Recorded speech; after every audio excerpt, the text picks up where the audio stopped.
she started talking about the fact that her sister got like lipo. And I was like, well, that's just a weird first date conversation topic. So I agreed to go to Papados with her. We go to Papados. Bro, you went to another place? Hey, man, I'm a nice guy, No, man. I struggle to say no. You had an exit right there. I can't say no. Oh, my God. Papados' date comes to an end. It starts raining outside.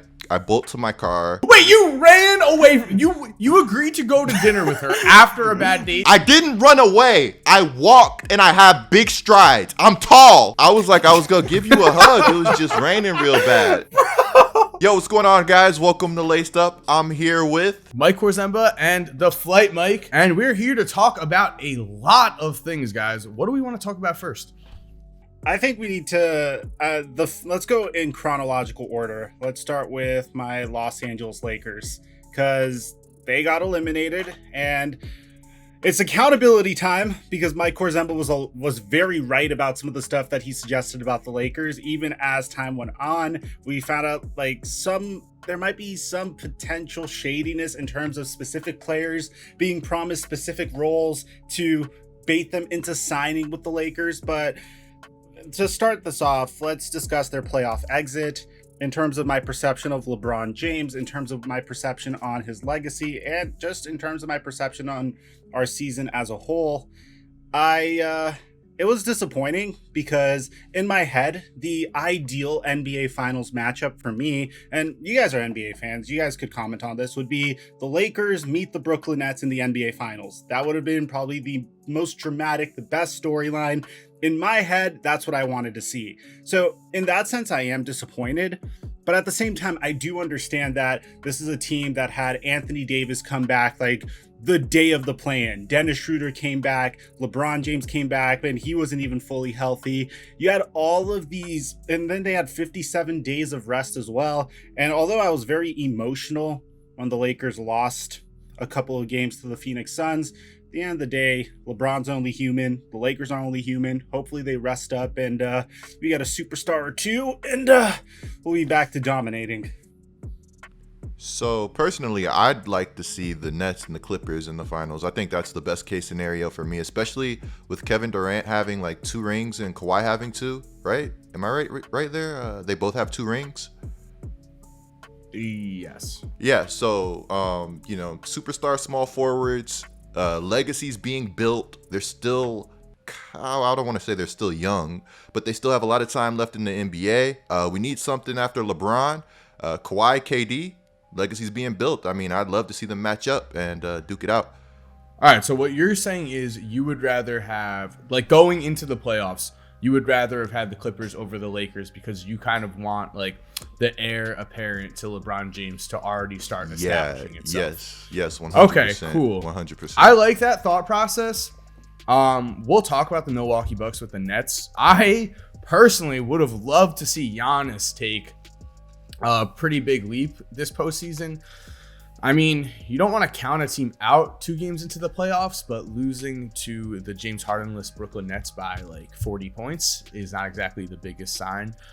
Yeah, I mean, with that in mind, I don't think the Clippers are the most exciting team, so I'm gonna go.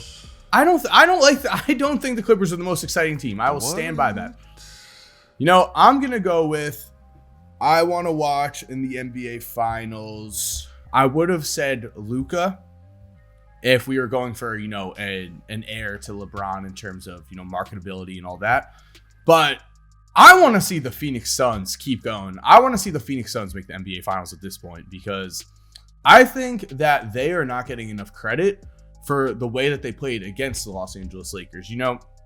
All we're really hearing mostly is everything that went wrong with the Lakers. We're hearing Andre Drummond struggled. We'll get into that. We're hearing LeBron was injured, AD was injured, Dennis Schroeder took out Lakers point guard out of his Instagram bio before the series had already ended.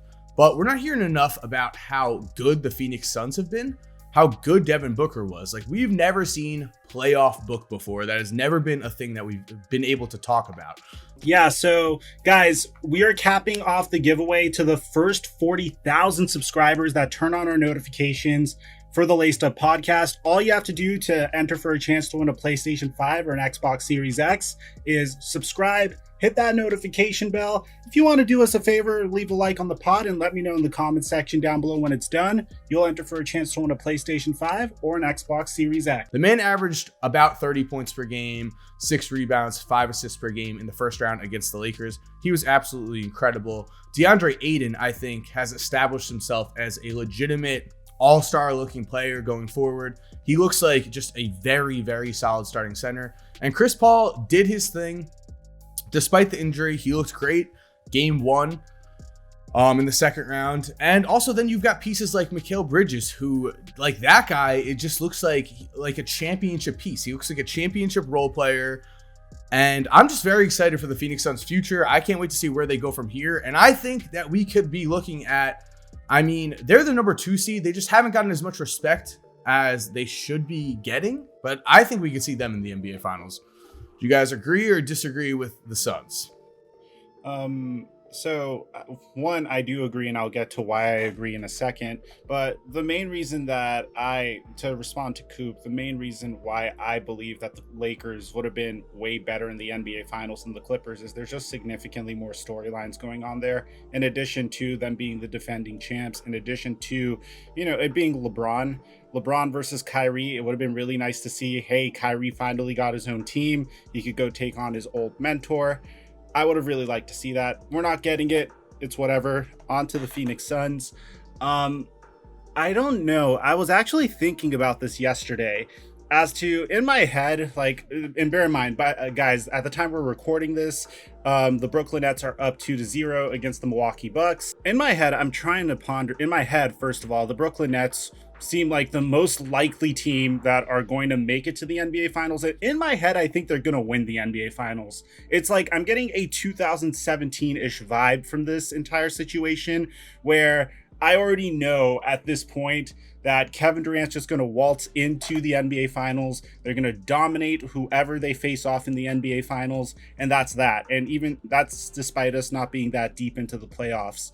And I was wondering, what team from the West matches up with the Brooklyn Nets the best? Because the Phoenix Suns are a fantastic team that can match up with them. You have Mikal Bridges, you have Jay Crowder, you have DeAndre Ayton, Chris Paul, Devin Booker.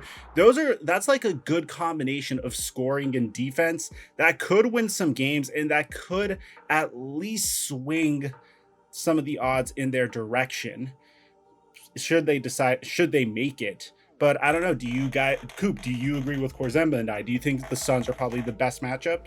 To touch on what you said about LeBron and the storylines, I'm kind of tired of seeing Bron in the finals. I love Bron, but it's time for a change, man. So, I also would love to see the Suns in the finals, just like Korzemba, because Monty Williams, Chris Paul, I got that whole Hornets Pelicans thing going for me.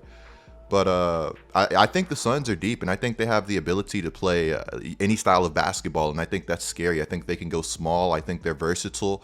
I think Ayton has became a completely different player, which is kind of weird to see. Ayton is not going out and trying to give you 25 points on the block like, maybe Ayton passed. A lot of young bigs have trouble finding their niche sometimes and settling into a role, and we've watched Ayton do this spectacularly, like with the Phoenix Suns, and I feel like it really has not gotten enough love. I know people have given Ayton, a good bit of height and a good bit of credit for him somewhat dominating the Lakers, but I still feel like we're not talking about his role for this Phoenix Suns team enough.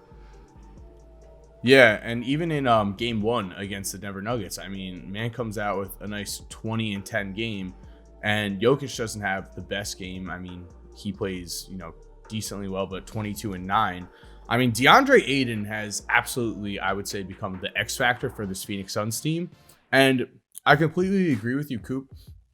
When you're a young big man, it is definitely hard for you to kind of just fit within your role, especially when, if you look at the case of DeAndre Ayton, he was a number 1 pick. Before that, his whole life, he's being given the ball every chance he gets.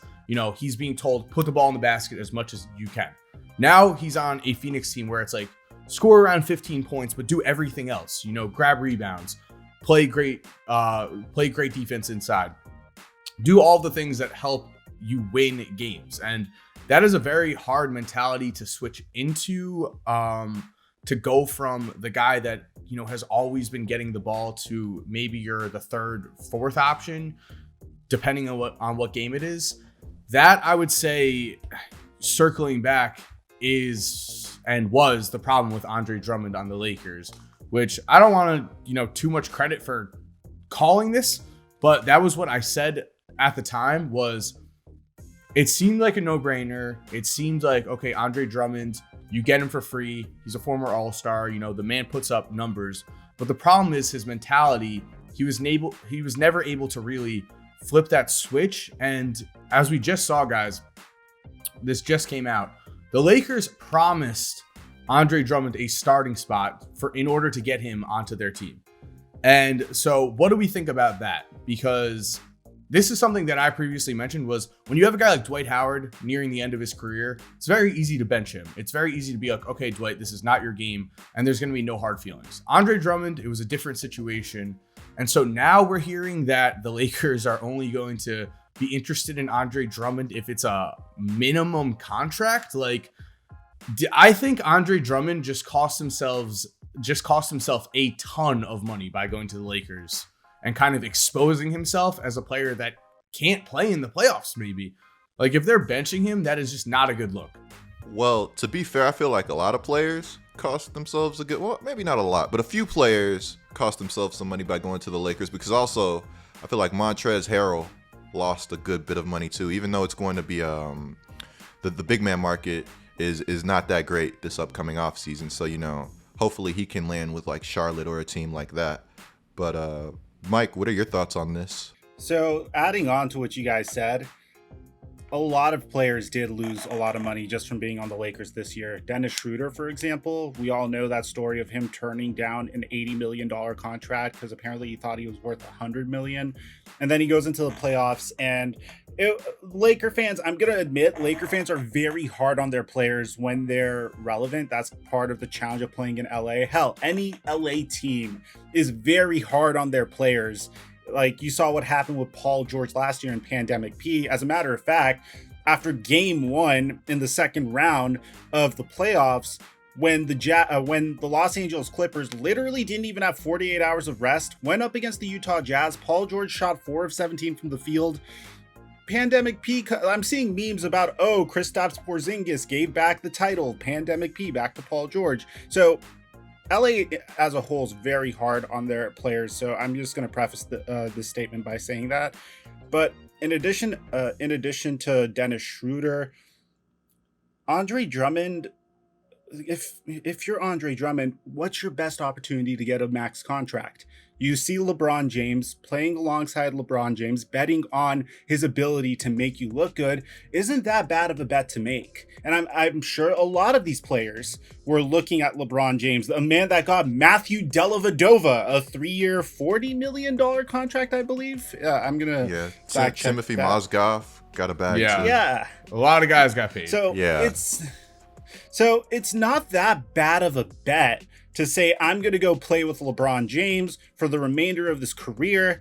It's just we talk about this a lot on the podcast, where the right move is made, the logical business decision is made, but what is supposed to happen doesn't end up happening, like the Boston Celtics trading for Kyrie, for instance. So I think this is one of those scenarios, because if you were to go back to that situation and you are Andre Drummond, what's the best team that could get you that max contract? Well, max is very difficult.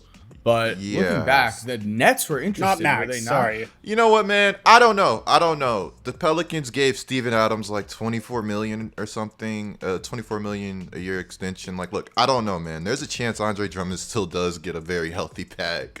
Like, This is absolutely we'll wild. see. I mean, all it takes is one team. That's really all it takes. And there's a lot of desperate teams out there. Have you seen some of the numbers being tossed around for like some of these role players for this upcoming free agency? I saw like Kendrick Nunn's expecting like 15 million per year. I think Duncan Robinson wants like 25. We know Lonzo's probably getting 20. Like, that's why I didn't like. I will stand by. See, I will combine Mike's point with Coop's point. Both of you, I agree with both of you here. And that I don't think Dennis Schroeder betting on himself was like the craziest thing. I don't think him turning down that money was crazy at all, because we're already starting to see like, okay, this is how much these guys like Kendrick Nunn, like you just said, how much they're asking, how much Lonzo's asking. Dennis Schroeder, if you look at his body of work the last 2 regular seasons, he struggled in the playoffs, but the last 2 years. But if you look at his last 2 regular seasons, the man has put up numbers where on paper should clearly be paid. So turning down that $20 million, and then what he was betting on is exactly what Mike was saying, was he was betting on a long, championship type run for the Lakers. And if you're on a championship type run and you're the 3rd, 4th option on that Lakers team, you're putting up good numbers, you're in the national spotlight at all times, you're getting paid. You would be getting a lot of money if you're Dennis Schroeder. Unfortunately, he bet on himself and it backfired completely. But that's just what happens when you bet on yourself. It doesn't always work out. Now, Mike, I will say, where do you think the Lakers, with what they've got going on, where do you think they go from here? Because let's say you lose Schroeder. Let's say you lose Andre Drummond.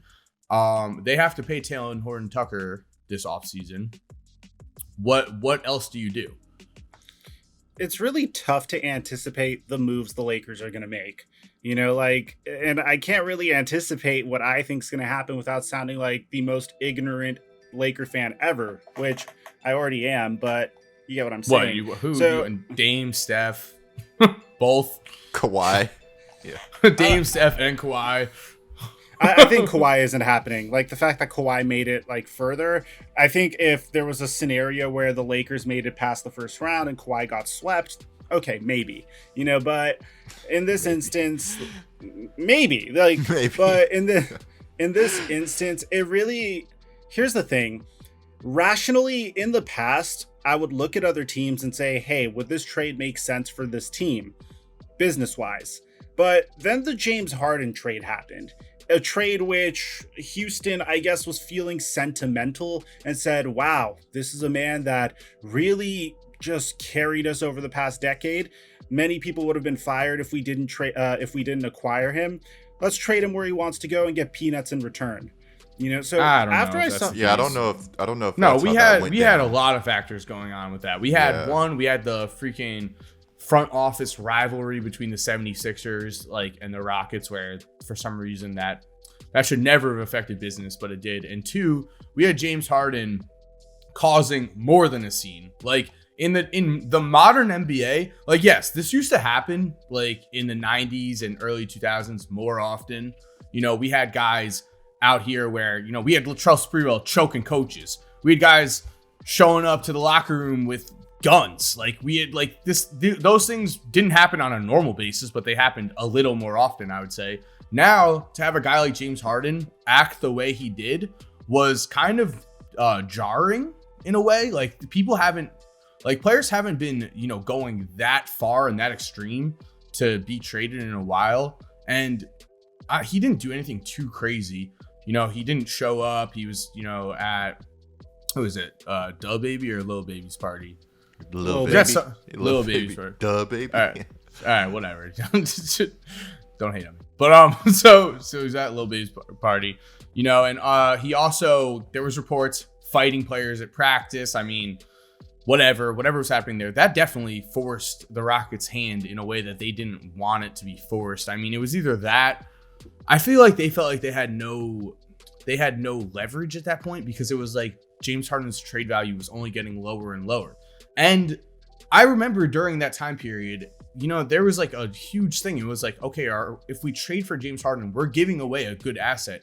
Are we positive this man is going to just on a dime switch his way of thinking and become a championship level player again, and become a winner? And we saw it with the Nets. It happens, but it certainly was a risk at the time. And beyond that, the Nets had a ton of assets, still have a ton of assets. Not sure how they still have Joe Harris, and also not sure how Spencer Dinwiddie is still on the roster. So I don't know. I think it was one of those perfect storms. What don't you know? No, I don't know how they kept Oh, him. Like, yeah, like seriously, like the Nets, like Mike was saying, they definitely made out like bandits. Yeah. It's insane. Like, typically, and I was saying this the moment the Rockets lost last year, and it's that if the Rockets were smart before James Harden makes any sort of trade demand, you look at this player that's in his, how old is he at the time? 31, I believe. You look at him and say, okay, how many more years of value does he have? You know, like his value's at its peak. He's definitely, he's crushing it, but how sustainable is this level of production? Before he makes a trade demand, I would trade him for a king's ransom of first round picks. And they dragged it along, and eventually Russell Westbrook made the demand. Then eventually James Harden made his demand. Then, we know what ended up happening from there. And so to answer your question about the Lakers, it's really hard. Because asset-wise, you don't look at the Lakers and say, I would love Kyle Kuzma. I don't look at the Lakers and see any of those players and say, I would really... Wait, but I thought Kyle Kuzma was ranked ahead of John Collins. What happened, Collins. Mike? What? Yeah. You draft John Collins ahead of him. I'm pretty sure. Then the playoffs happened, bro. Then the playoffs happened. Yeah, I feel bad for Kyle Kuzma, man. I think if he went to Detroit or like the Rockets or something, I think he could put up like 18, 19, 20 a game like old times. I don't think he's necessarily gotten worse. I think sometimes it's hard to play with LeBron and in a big market and with ball-dominant players. I mean, obviously it's what's best for the Lakers to win, but, it takes a certain type of player. And I got to give Kuzma his props. He did try to buy into his role, and he did try to become one of those utility guys, but it's still like one of those awkward fits, Statistically, he was really good during his first year, his rookie year, and I believe a little bit in his second year. And then Anthony Davis happened. Yeah. So I think he could be really good on on a smaller market team. Yeah, he averaged almost 19 a game his second season. That's why I was calling for the Lakers to trade him. It's crazy because it's almost as if he finessed the Lakers into thinking he was worth keeping over Brandon Ingram or... Okay, or no, that's not how that happened. We were never taking Kyle Kuzma as a key piece in an Anthony Davis trade. Do you think do you think it came down to Kuzma or Alonzo though? Do you think the Pelicans might have taken Kuzma? I don't know, man. I don't know. Because I remember back then it was they were talking about okay, out of these three players, two of them are leaving. And it seemed like Ingram was a definite.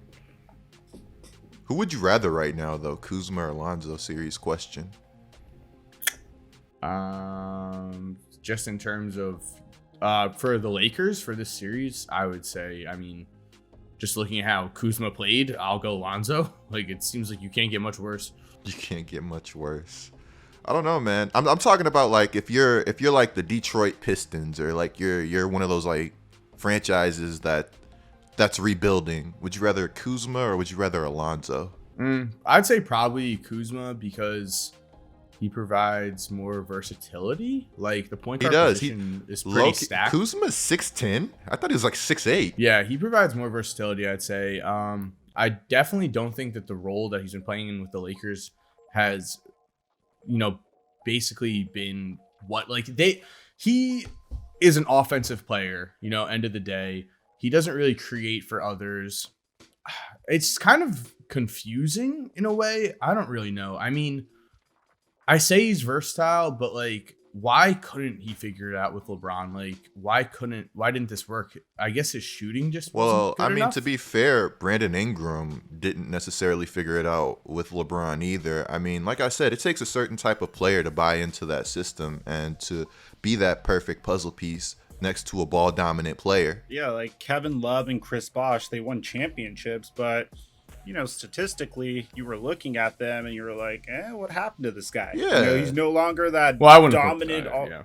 No, I mean at the time, like we're not saying they're horrible players, but No, I would clear- say though Chris Bosh learned his role, perfected his role, became incredible at his role as the third guy.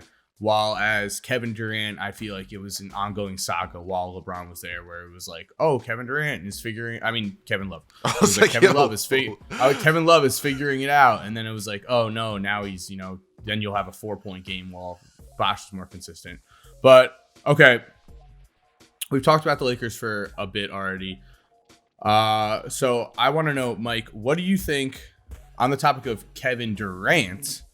What do you think about Kevin Durant and Lana Rhoades? Yeah, this story. Okay, we need to preface the story because this could be just like borderline tabloid level of BS. I'm gonna give you guys the story, and I'm gonna give you guys why we think it's Kevin Durant, and we could be completely wrong, but the story is kind of nuts. So. I think it was a few days ago, Lana Rhoades, if you guys don't know who Lana Rhoades is, she was a ex-adult actress who, one of those who's trying to establish a name for herself in the lovely world of social media. And she is mainly known for dating Mike Majak, who is Logan Paul's right-hand man on his podcast. I don't know if they're still tight anymore. And we're going to get to the Logan Paul fight later, but yeah.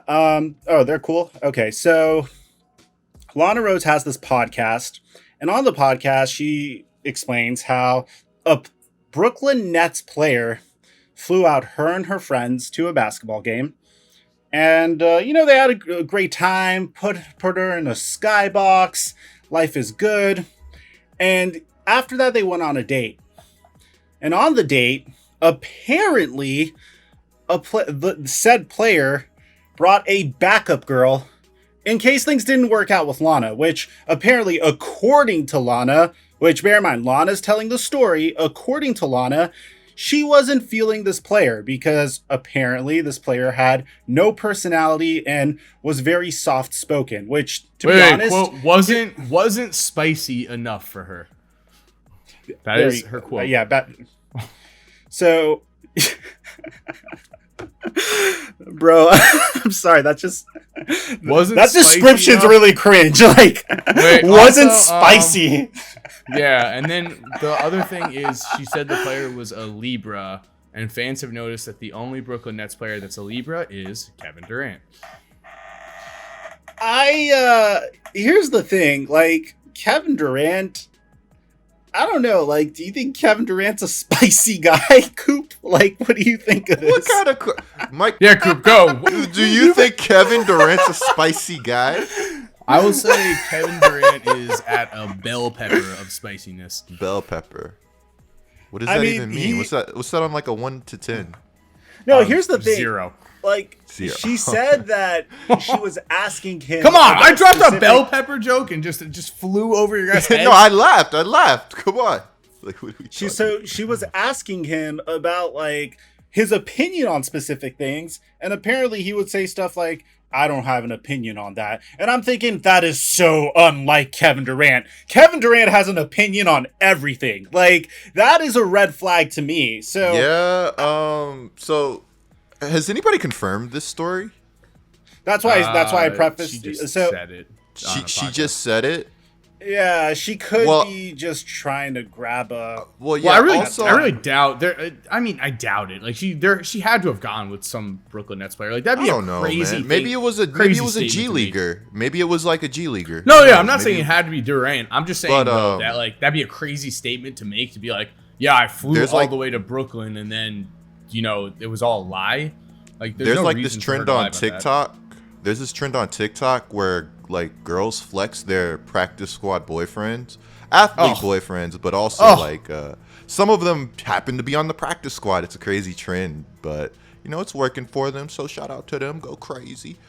But to touch back to this whole Kevin Durant situation, and Lana Rhoades. If you've ever been on a bad date, which I wouldn't be one of those people that tries to be short with somebody, but sometimes that happens on a bad date. You know, you're not exactly giving well thought out responses. You're kind of short. You're ready to go. And again, this is not something I do, but this is something that I've known to happen, I guess. Plus, he had a backup girl waiting, so he was kind of just like, yeah. "Oh, you know, like, oh, this isn't working out. Like, I guess let's go." But wait, so we'll go back to that bad date in a second, Coop, because I know you want to talk about it.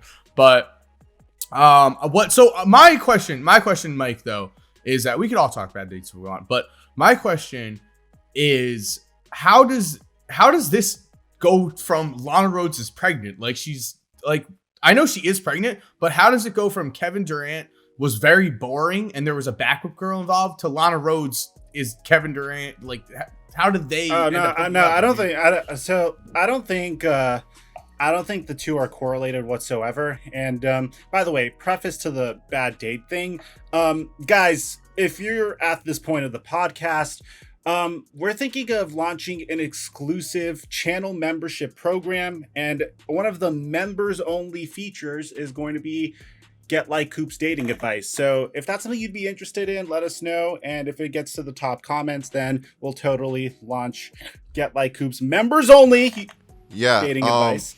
Flight Mike actually left out a really important part, guys. Want to make sure that this one hits home. Make sure that you guys grasp this bit of information that I'm about to say.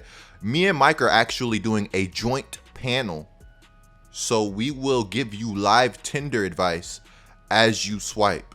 True story. Yeah, exactly. We're gonna watch Mike. We're all gonna watch Mike swipe live on Tinder. That is if there's enough interest for a members only section. So, and plus we're going to be doing a ton of extra stuff. We're thinking of, recording about 15, 20 minutes of extra content every single week and just having that members only. And maybe that stuff will be a bit more fun, like watching Mike swipe on Tinder. We'll set up his profile with him too. We did not discuss the strategy. We discussed all of this. Mike, you're here for the content. Okay. I made a podcast with idiots. All right, Mike. What was your worst date of all time? Oh, man. So this happened a year ago. So I went on a date with a girl. The date was great. We vibed. We clicked. Definitely wanted to see each other again. So we decided to see each other again. And the second date went well. This time I drove over. She lived 45 minutes away. So I drove over, really cute stuff. We went, we cooked a little bit, got date along two? Great. Date 2, yeah. Wow. Date 3 was where it went a little left. So date 3, she hits me up. She knew how to get me to drive 45 minutes away. Just had a great day, Made a video on Flight Mic, did fantastic. Made a video on microphone, did remarkable. Finished my day at 1 p.m. Hit the gym. I was done at 2:30. And I hit her up. I'm like, hey, what are you up to today? She's like, just hanging out. I just got this, $100 Wagyu steak that got sent to me for my influencer food Instagram. I was like, $100 Wagyu steak. How many? She's an influencer? It's she had a micro influencer food Instagram. It was something 5K followers, but apparently that's enough to get free steaks if you shout out the steak company and whatnot. So I'm like, okay, that sounds like fun. She's like, yeah, do you want to come cook it? I'm like, okay, for sure. So she's like, okay, meet me at the Whole Foods nearby. I'm like, for sure. Go to Whole Foods, real cute, get some wine, get some broccolini, get all of my condiments to make sure I really do this Wagyu steak some justice. And we drive back to her place. Now, I pull up to her place, and the way she described her place to me is she lives in a 2-bedroom. She lives alone, but her mom is susceptible to making drop-ins. I'm like, huh, okay. So I go back to her place, and bear in mind, Middle Eastern, Iranian, I don't know, we're very big on our tea. So she was Iranian as well. So I go in and I'm like in the kitchen and I see like a tea kettle in the kitchen, like boiling. And she looks at me, she's like, oh shit. And I'm like, what's going on? Like, what's wrong? So she's like, no, nothing. Runs to her room, comes back. I'm like, I look at the kettle. I look back at her. I look at the kettle again, look back at her. I'm like, Mom's home, isn't she? She's like, yeah. I'm like, oh crap. So she immediately comes out, pours some tea. I was expecting to just come through, make steaks, pour some tea. I'm laying on the flight mic charm. You feel me? She's like, what do you do? Make YouTube videos for a living. And wait. I want some more of this charm that you. All right. So I'm a 55-year-old woman, and you are yourself. Go. Oh, hi. So I see you've been... I'm not reliving this, dude. Are you friends with my daughter? It didn't go like that. It didn't go like that per se. But it was like she was trying to figure out who I am. Like what I do and stuff like that. So who are you? Explaining what a YouTuber is to like someone that's 50 and isn't from this country is a very... very exhausting. You know what? I would just like to say, if roles are ever reversed and you want to role play as a 50-year-old plus woman, I'll stay myself. Oh my god, bro. Hold up. So, what happened next? Oh yeah. So at the tail end of this 30-minute conversation, she looks at me and she's like, "Oh, by the way, I'm gonna have a few friends over. I hope you don't mind." And I'm like, wait, what? So I'm like, okay, I go to her. I'm like, yo, let's go outside and like cook the steak on like the grill. I go outside, cook the steak on the grill, finish it, bring like a couple steaks back. She also had a filet. So like 4 steaks back. And I see there's a whole like party with her family. Everyone's invited. Everyone's like, she's introducing me to everyone. The mom's introducing me to everyone.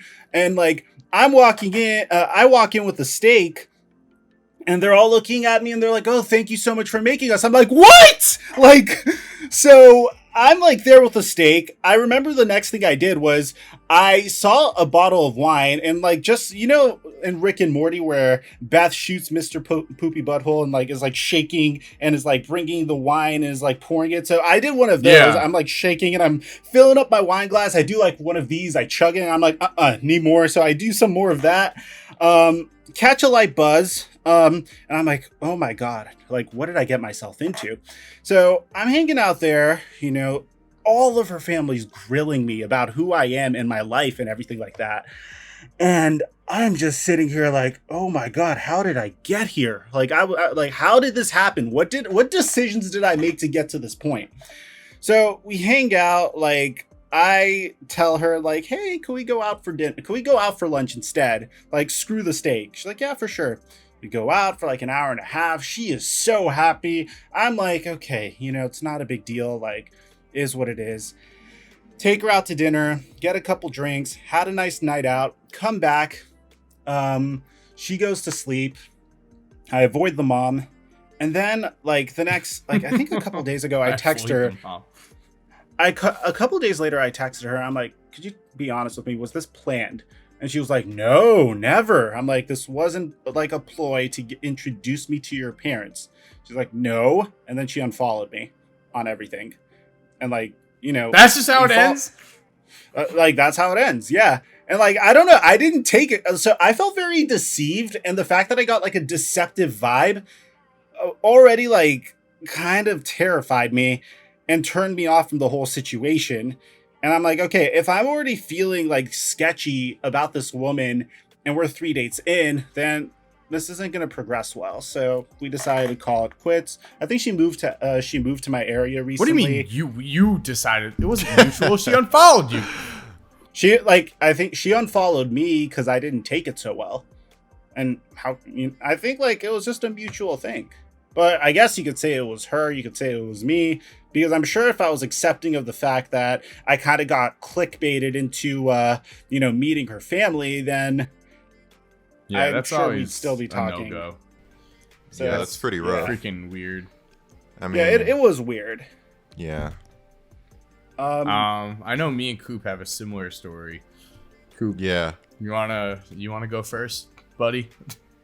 Well, just basically, all bad dates come from Tinder, it feels like. So, anyways, I was swiping on Tinder, and I matched with this chick. She was pretty bad. I'm not going to lie. Her pictures were nice. She looked good, and we got to talking. I got the number pretty quick. It was what it was. We progressed to texting. And once we started texting, somewhere along the lines, we started sending voice messages. So this is like 4 or 5 years ago, right? I wasn't really a big voice message guy, but screw it. If this is what people are doing, I'm like, okay, I don't know down. anyone. Do people do that? Yeah, actually, Flight Mike is one of the guys that I know that actually uses the voice messaging feature. I hate voice messaging. I hate voice texting. I do voice to text, so like I send a voice. Yeah, no, you've recorded it. You've recorded your voice before and sent it to me. Oh, I've done that to you once. Yeah, you're right. I have. No, multiple times, but it has been a while. I'll give you that. I hate. My bad. I derailed. Keep okay, going, so keep going. Yeah, you're talking to this girl. She sent me voice messages. So I'm my game going crazy. It is what it is. We get to the point to where we're sending these voice messages, and your iPhone tells you if somebody like saves your message or like if they just play it or like whatever. And so she saved one of my messages, and I was like, that was weird, but I got a good voice. I guess it is what it is. So I started gassing myself up a little bit, even though that was red flag number 1. Wait, do you know what the message was? I think it was like a good night or something like that. It was nothing crazy. Okay. So but whatever. Yeah, but she saved it. And anyway, we planned a date, right? And my whole thing on Tinder was to never get catfished. In this instance, oh my God. I guess you could say I got caught lacking a little bit. Because, I always try to FaceTime them, even though, like, that's, like, really aggressive. I don't really like doing stuff like that. I try to FaceTime them, make sure, if they send me pictures, the pictures are current. Nah, you gotta. You have to, yeah. I mean, there's got to be some form of verification. Yeah, you have to, at least get their Insta, their Twitter, like, something. But my thing was, at this time, like, I never thought about somebody just using old pictures. Right? Like, okay. I thought if somebody catfished me, it would be like, like it'd be a whole different person. Like the camera crew comes out. Like, I feel like also like you kind of have to go through an experience where it happens to you because you hear about it, but then you're like, that's like, you feel like you would get enough of a vibe. Yeah, you never think it'll happen to you. Yeah. And anyways, we go to this museum. We agree to go to the museum for our date. I pull up, I park, I'm on the phone with her. I'm like, yo, where are you? And she's like, I'm right here. And I'm like, I don't see you. Like, I'm like looking around, and she's like, no, I'm standing right outside the museum. I'm like, I don't see you. And then like she starts walking up to my car, and I'm like, oh, that's you. And I'm like, my mind is like blown. Like I'm thinking of ways to like cancel the date. Like, how close were you to stepping on the gas? Bro, I'm surprised you didn't do that. It's like my grandma's it actually birthday. gets worse. Go. It actually gets worse. I actually feel like terrible. No. Like, but I didn't want to be one of those guys to where like, okay, I agree to something, I'm gonna back out, or whatever. But at the same time, like, she knew what she was doing. Yeah. So, but she walks up to the car. Anyways, we go into the museum. I'm not really tripping. Museums are low key. Who's going to see me? It is what it is. And that sounds terrible to say. I feel like a bad person saying that. But that's kind of awkward though. In a museum, like that's like, yeah, I don't know. I don't even know. Like that's like something you got to talk to her like the whole time. You do. Like there's no other distractions. You guys are literally giving your like input on exhibits. Like that's not like an ideal. Like at least if it was a movie, you could just shut up and just watch the movie. Like yeah. No alcohol. Like if it's even if it's dinner, like at least like most of the time, like dinner at a bar, there's like TVs around, so you at least if there's a bar, you could get drunk. Like, Yeah, you which forget we about- will get into my story. It's not. Yeah, I can't wait for you. Oh man, I can't wait for that story. But All right. so like Korzemba said, we had to talk. We had to make conversation, and at one point, I don't even know how this came up. She started talking about the fact that her sister got like lipo, and like I was like, what? Like, how did we get here? Why would you tell me that? And I think she was saying like she was thinking about doing it or whatever, and I was like, well, that's just a weird first date conversation topic, but go crazy. And I guess she sensed that the combos were growing dull, and she ended up making this really edgy religious joke that I really didn't like. I was like, oh, that's what you do? And she's like, haha, no, I'm joking. I'm like, oh, well, that wasn't funny. Like, and anyways, that part of the date comes to an end. I feel bad. I just don't want to leave after doing one thing. So I agree to go to Papados with her. We go to Papados. Bro, you went to another place? Hey, man, I'm a nice guy. No, dude, why? You had an exit right there. I can't say no. Dude, you literally Oh just my all God. you did was like, all right, like, yeah, like, let's do something again. And you didn't have to. I like Papados too. So, I mean. Papados is fire. I didn't want to go by myself. Like, what? I don't even know I'm a what bad Papados guy is. because I wanted Papados. What's Oh, Papados? It's a Texas seafood restaurant. It's so gas. I'm surprised Mike knows about it. Holy crap.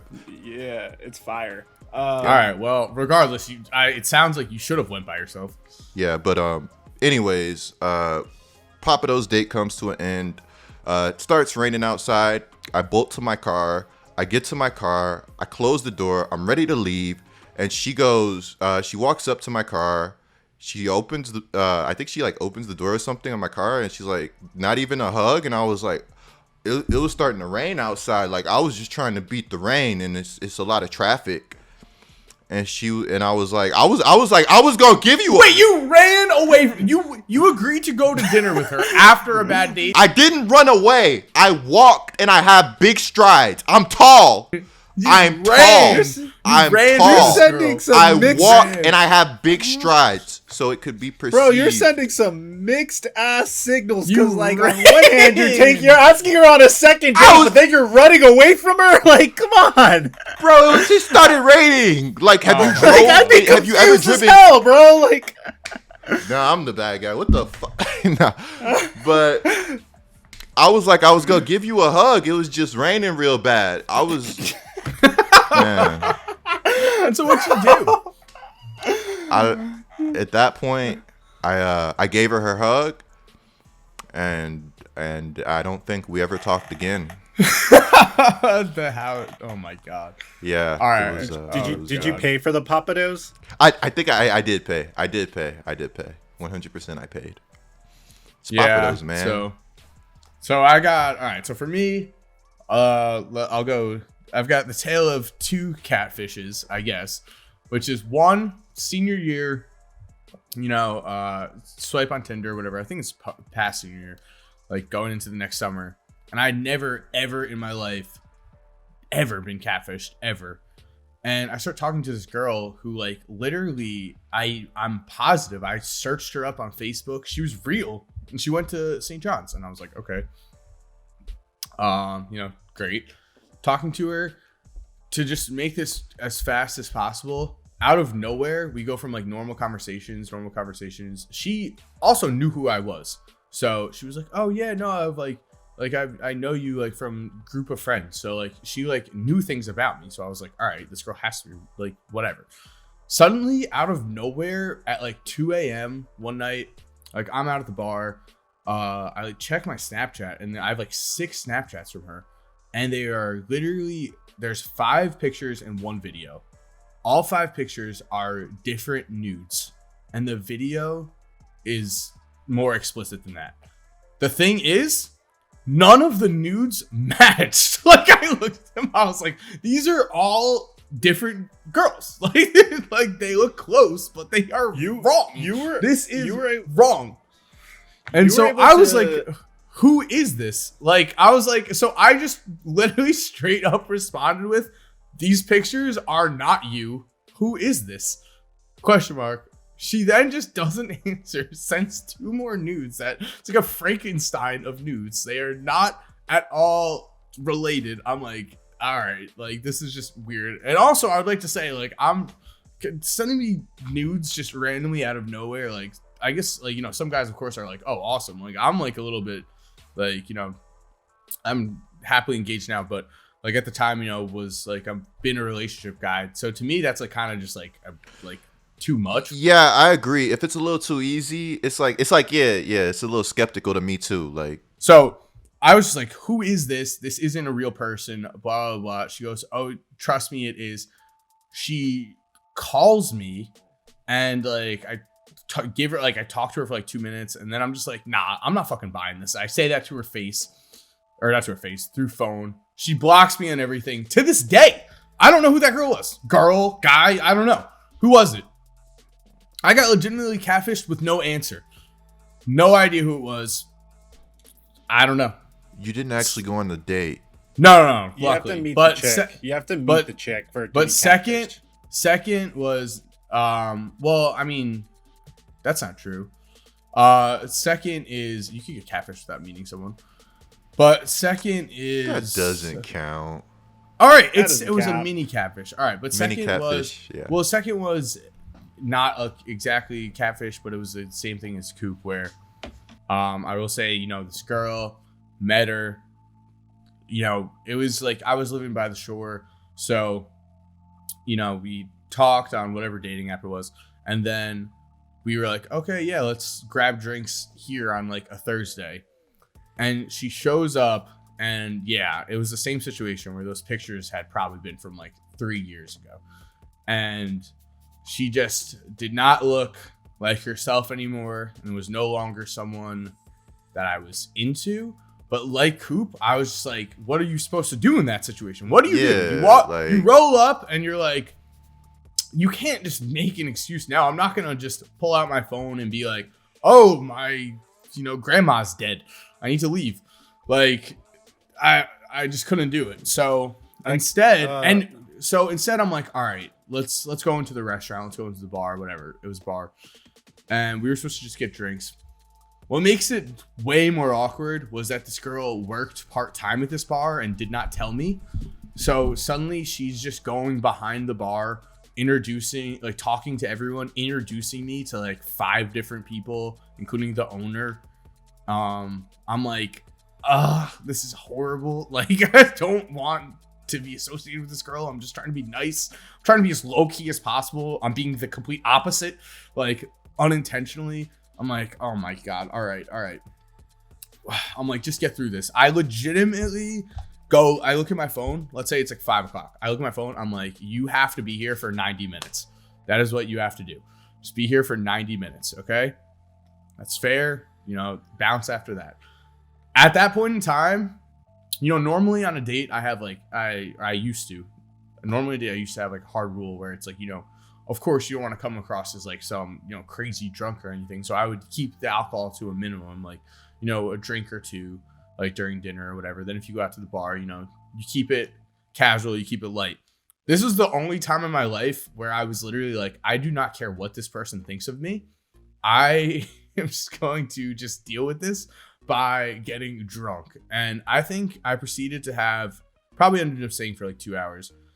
This girl, not only like she caught my vibe of like, okay, let's get drunk. And she just starts getting free shots just because she works there. So next thing you know, I'm like 10 drinks in. I'm like 2 hours. I'm like, he sounds fun. Slurring my words. I'm like, yeah, I'll meet you. I'm down to meet tomorrow. She's like, I'm bartending tomorrow. You get all the free drinks you want. I'm like, yeah. I got out of there.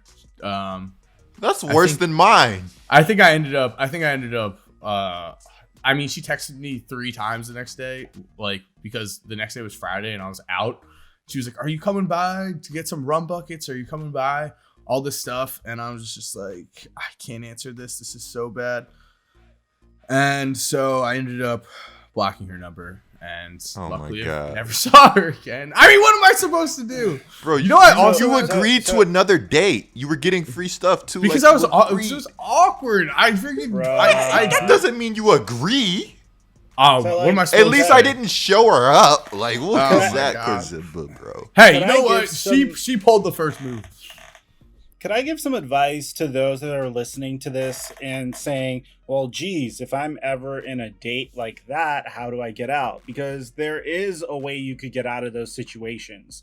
Whenever you go on a date, like I used to be growing up, like I was like an awkward kid in high school. So I was really into pickup artist culture. And although... Oh, no. Wait, oh my God. Yeah. What did I just was- hear? No, seriously. Yeah, this is like in 2010. I mean, me too. I used to watch Yeah. like Simple Pickup Yeah, and stuff yeah. like that. Yeah, we were Yeah. pretty similar. So, So go ahead. like, although it could get to Alright. the point where the men are being like manipulative and scumbaggy, there are some techniques that they use that could be applied to dating today that could result in like some good stuff. And one of the things I use to this day is something called a false time constraint, where you pretty much set the date with the girl and say, yeah, let's meet for drinks at 8. By the way, at 9 p.m. I have to go meet up with some friends. I hope that's okay. And what this does is, one, it gives you a way to end the date without it being too awkward. But say if you're having a good time on the date, you could say, oh, screw my friends. Let's keep going. And it's a good way to convey that you're having a good time. And it's a good way to get validation that she's having a good time. So that's like a way that you could at least set yourself up for exit should it not be going well. Yeah, that's pretty dope. Also, some advice: always make sure that you don't just like have your absolute best pictures up. Maybe this is bad advice, but I always tried to put up a picture where I looked exactly like myself, if that makes sense. Like, not my best picture, not my worst picture, but hey, it's me. It's a straight up shot. You can see my face pretty clearly. Like, you know who I am. You know what I look like. It is what it is. Oh, also, another piece of advice: bring condom, please. On top of Lana Rhoades, on top of everything with Kevin Durant, we've also seen Kevin Durant beefing with Jay Williams. And Mike, I know you have an opinion on this one. Pretty much, Kevin Durant, Jay Williams goes. This is very similar to the Skip and Shannon Sharp thing that went down. And pretty much, Jay Williams goes on his show, compares Kevin Durant to Giannis, and says that Kevin Durant came up and said, "Don't you ever compare me to Giannis again. Don't ever compare that dude to me." And was this years ago, Kevin right? That's what he claimed. I don't know when, but just in general, that's what he claimed.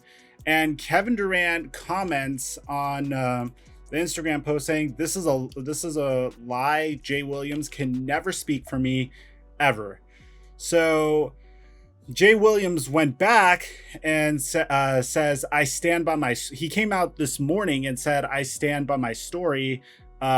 This actually happened." And this is the exact quote: "I was probably wrong for sharing a personal story, but that's what we do. We share personal stories. But Tuesday, I sat there. I'm not going back and forth on social media. I was with my family all day staying positive. It's all good. It was meant as a compliment. There are levels to this." Kevin Durant also said something a little bit more aggressive. Yeah, Kevin Durant tweets out, "Mans will do anything to advance their careers in this media shit. Wanting to be accepted by an industry that will dispose of you whenever they please. Keep me out of all that corny ass talk about who's better and legacy and all that dumbass shit. I don't even talk like that." So it's really interesting because apparently these two actually run a business together as well. Here's the thing: I see both sides. When when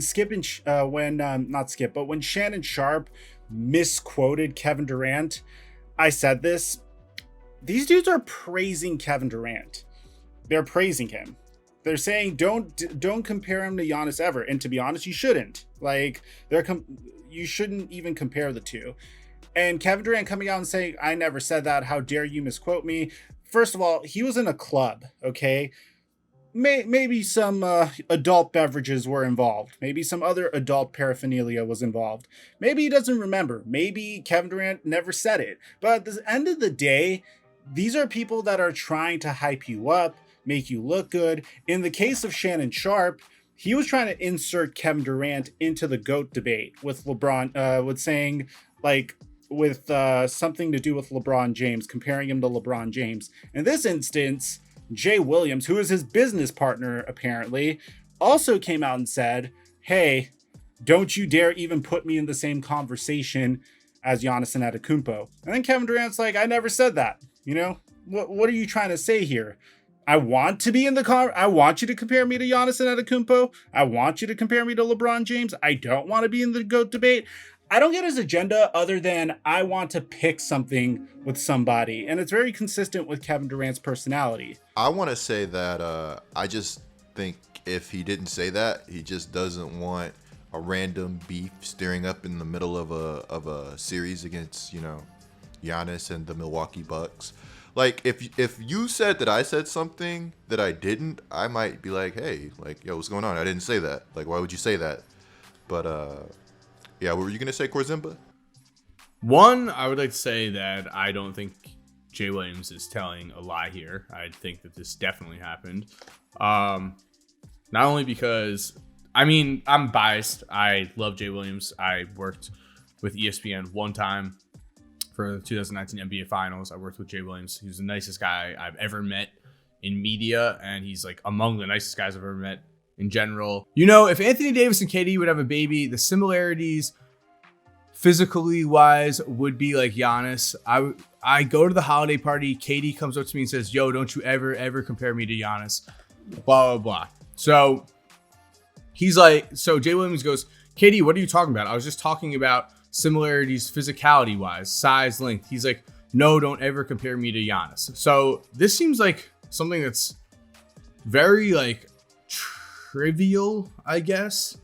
But I don't think Kevin Durant, I think Kevin Durant's whole thing is that I don't think he wants anyone to have the idea that his motivation comes from anything other than himself and wanting to better himself and achieve things on his own. I don't think he wants people to think that he has some kind of edge where he wants to, prove that he's so much better than Giannis, that he wants to shut that up, that he wants to prove that he could, reach LeBron in the GOAT debate or anything. I think that seems like that's his MO. And I can definitely believe, though, like you said, Mike, that, maybe he, had some drinks, maybe whatever, and he came up and was like, he didn't like being compared to Giannis. Because I just don't think he really likes being compared to people in general. I feel like it's also, here's the thing, and I shouldn't speak like I know Kevin Durant as a person, but that sounds like something Kevin Durant would do. Like Jay Williams saying if Anthony Davis and Kevin Durant had a baby, physically their characteristics would be Giannis. And then Kevin Durant bumping into a club, maybe had a couple drinks saying, don't you ever compare me to Giannis, ever. And then also doing the same thing pretty much here, saying, I never said that. How dare you speak about me doing something like that? At the end of the day, there's no way we could prove it. But here's the thing. Maybe I'm a poor judge of character, but I trust Jay Williams. I guess I feel empathy for him. I guess that's a horrible reason to trust someone. Maybe it's because of Kevin Durant's track record as well of being a little bit of a diva when it comes to trivial stuff like this. But just judging based off of Jay Williams' life, his body of work, how he portrays himself in the media, I don't really perceive him as a liar, to be honest. This is a guy that was very forthcoming about his thoughts of even taking his own life, his depression, his personal struggles. One of my first NBA videos in 2017 was on Jay Williams. So he doesn't strike me as a dishonest man at all. Wait, quick side story. I just got to get this in here before I forget. When I was sitting there at ESPN 2019, Jay Williams looked at me and he was like, yo, no one's really talking about it as much as they should be. He's like, but I'm telling you right now, it's going to happen. Kyrie, Kevin Durant, Brooklyn Nets, book it. I was like, okay. You can look at my tweets. I tweeted out a prediction from myself. And I was like, oh yeah, this is going to happen. Next thing you know, Jay Williams is right. So I don't think Jay Williams got to where he got lying about players directly, So I do agree with Jay, saying like, maybe I shouldn't have, he shouldn't have brought it up, a personal story like that. Maybe he shouldn't have said anything, but I definitely don't think it didn't happen at all. Yeah. Jay Williams seems like a really cool guy. And again, I don't know him personally. I don't know KD personally either. So I'm just going to try to remain on like the unbiased side and say like, it's impossible to really, tell what's the truth in this situation and what's not. Because at the same time, Jay Williams probably isn't going to lie on Kevin Durant. Now, if you lie on Kawhi's probably not going to come back and say something. But Kevin Durant's like one of the most outspoken players in the league. So if you tell a lie about Kevin Durant, like obviously you're going to expect him to rebuttal, to say something back. Because, I mean, this guy, like Mike said earlier, has an opinion on basically everything. But at the same time, I don't know, man. Kevin Durant, like, I don't really see him having a reason to lie. So it's like one of those situations for me to where it's just impossible to tell like what's what. So speaking of other types of bad blood, we all know that the Dallas Mavericks got eliminated, and obviously a huge shining light of that series is how Luka Doncic is freaking awesome. But on top of that, despite Luka Doncic being one of the best 22-year-olds, not the best, but one of the best, shout out to Jimmy High Roller. Wait, hold on. What? One of the best 22-year-olds, but not the best. It was a video. I don't want to spoil the entire video, but Jimmy High Roller made like a really good video comparing 22-year-olds. It's like his latest upload. You kind of have to tell us. Like, I mean, this is kind of crazy to say somebody's better than Luka, or possibly better than Luka. So the best 22-year-old ever? Oh, that's what you're talking about. This is not our video. You could talk about what he said. Maybe if it was ours, we could hold a little mystique. All right. So, not going. So Bill Simmons came out and said that Luka Doncic might be the best 22-year-old of all time. And through like a bunch of statistics and a bunch of analytics and factoring in points per game, win shares, all these statistics, and game score and whatnot. This is like a 15-minute video. I'm trying to summarize in 20 seconds. The best 22-year-old of all time is LeBron James. And that's like the year that he carried the Cleveland Cavaliers to the NBA Finals. It makes a lot of sense. But I digress. What I wanted to discuss was, despite Luka Doncic playing remarkably well for the Dallas Mavericks against the Clippers apparently are Luka's bad boy Pistons or his Celtics big three, and he wasn't able to defeat him. And at the conclusion of that series, you had Kristaps Porzingis coming out saying that he is frustrated with his role with the Dallas Mavericks, which allegedly. I want to give allegedly. Well, I could give you the direct quote in a second, but I also wanted to give kudos to both, first of all, Coop, and second of all, Korzemba, because both of you guys were right about the Dallas Mavericks not being properly constructed when we did this pod like 3 weeks ago. You guys hit on that. I'm going to dig up the quote, but let me know what you guys think about Kristaps' role. Do you think they could win a championship with Kristaps Porzingis and Luka Doncic as the focal points? I knew they weren't beating the Clippers. I knew it. Kawhi's on a mission, man. Book it.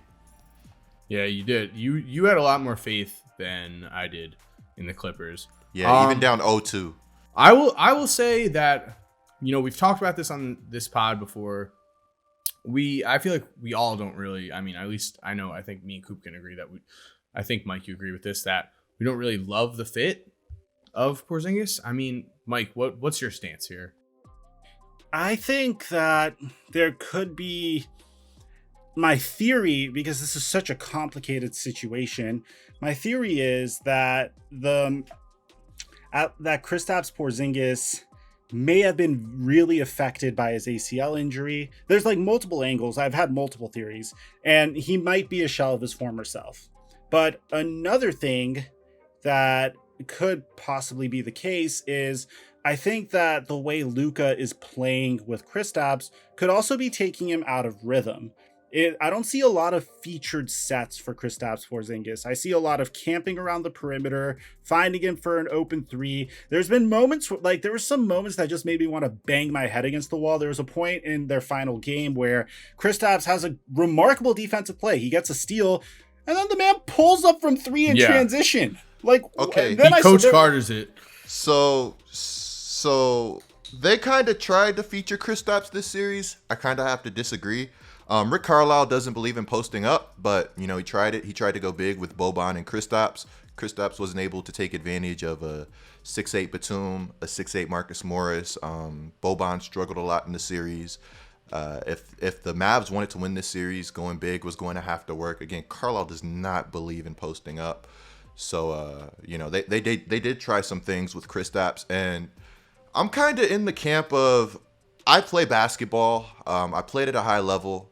When you're the guy, it's hard to go from being the guy to being a spot-up player.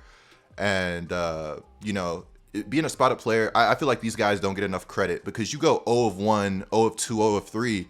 It's like, well, you might not get an easy shot. You might not get a layup. You might not get a dunk, right? You just have to keep playing your role and, hoping that ball comes your way. And when it comes your way, you have to knock it down. I'm one of those guys when I'm playing to whereas if I'm controlling the ball, I'm pulling up off the dribble, I'm able to get my rhythm. I'm going to be hot. I'm going to knock down shots. It's tough for me to spot up, and I feel like I'm a pretty good shooter. Obviously, I'm not in the NBA, but that's another story. And to touch back to Kristaps at the same time, Luka's drawing like 2-3 people every time he drives, every time he tries to create. So when he kicks out to Kristaps has an open shot, or he's got a defender running at him for a close, and Kristaps should be able to capitalize off of that. If you can't capitalize off of Luka getting all of this attention, in what world are sets being run for you going to make that big of a difference? That's kind of where I stand on it. So I'm kind of on like both sides. I see both sides. Listen, all right, I agree with that, and I'm gonna go full negative Kristaps Porzingis at this point. I said I wanted to see more out of him. I said I wanted to, at the end of the day, let's say your shot's not falling. Let's say, you're just not scoring. You have to bring more to the table, especially when it comes time for the playoffs. You have to impact the game in whatever way you can. Kristaps Porzingis, if he's not scoring the basketball, he's not impacting the game. The man averaged 5.4 rebounds a game, 33.3 minutes a game in the playoffs. That is against the small ball lineup. And the problem is when it comes down to it, has he been overvalued? Is it possible that his ACL injury has come into serious play? I mean, even looking at his best season ever, he averaged 22.7 a game, shot 44%. He's never really shown the type of offensive versatility where you could carry an offense. And I think that if he had that offensive versatility, he would be a great second option next to Luka. But the problem is, like you're saying, you're able to play an undersized defender on Porzingis and basically neutralize him, Like, he doesn't make them pay. Yeah. He does not at that point, it's no difference from having like a 6'6" Steve Novak. Right? Yeah, exactly. You just have a guy standing around the perimeter waiting to take open jump shots. Like, he's not taking the ball to the rim. He's not, making guys pay down low. He is just, he's spotting up. And, what is the team supposed to do? What is Rick Carlisle supposed to do if he's kind of limited in that way? Like, Rick Carlisle obviously just can't come out and just be like, well, he has these offensive limitations, so we're doing the best we can. So it's more of just like, game planning with what you've got. But you've got Luka, you've got an, transcendent talent. You're building around that. You need a second star. It seems like that gives you something else that Porzingis is just not giving you. Because what you can get out of Porzingis, you can get that spot up shooter that also plays defense at a much lower price. And, like, you look at a guy like Mikal Bridges for the Suns. Like, that guy can shoot. That guy can play defense. He knows his role. He's not considered the second best player on the Suns. the Mavericks need someone else as their second best player. They need either someone who can create more, who can, take that burden off of Luka, or maybe they need a center who can run the pick and roll with Luka and who can also defend the rim. They need someone else. If there is a deal out there for Kristaps Porzingis where they're getting equal value or at least close to it, I say, you go ahead and you pull the trigger on that deal, because I do not think this is a match. Now, where do you guys think Porzingis playing would be a good match? Because I'm not going to lie, just the way that he's been playing, I've kind of just soured on him as a player. Like, the last thing in the world I like to see is you get frustrated, you're not playing as well as you should be. You say the ball isn't coming to you as much as you want it to, and you kind of just start pouting a little, and you don't put as much effort as you can. Maybe if he had played 110%, maybe if he had, crashed the boards, tried to impact the game as much as he could, even though his shot wasn't falling, even though he wasn't scoring, maybe the Mavericks pull it out against the Clippers. But I think that's the difference. So this is going to be a little bold of me. You guys are going to hate this take. I could already tell you guys are going to hate this take. But looking at his advanced statistics here, this is what's really shocking to me. Analytically, obviously it's different than watching the game. This was one of Kristaps Porzingis' best statistics best years in terms of advanced analytics. He has his previous high from his final year with the New York Knicks was a OBPM of 1.9. This year it was at a 2.9. His turnover percentage is down to a 6.4. His player efficiency rating is a 21, and I know that's an overrated statistic, but his value over replacement player 1.4. That's what it's been for the most part throughout his entire year. It was a 1.5 during his best year with the Knicks. So it's kind of a mystery, and I think the only legitimate answer I could give you is, believe it or not, you guys are going to hate me for this, but I do think Kristaps Porzingis could succeed on the Dallas Mavericks, but I don't think he could be a second star.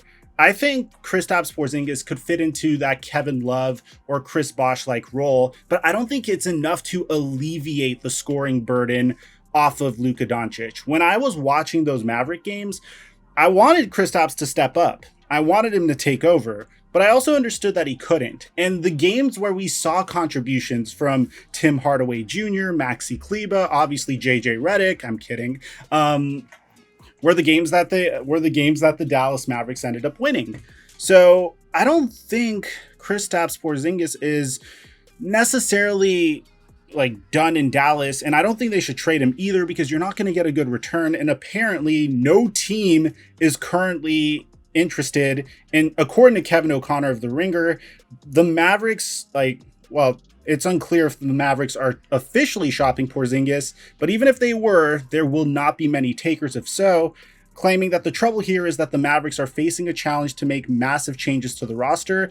Porzingis has 2 seasons left, plus a player option for a 3rd year left on his contract, and teams don't want him, even if they tried to trade him. Now, Mark Cuban also in the past denied reports that the Mavericks even shopped Porzingis, but at the least, the interest in Porzingis is very minimal. If they get a trade, they would get one. But I agree, they're not getting a trade. On top of all this, he's a huge injury risk.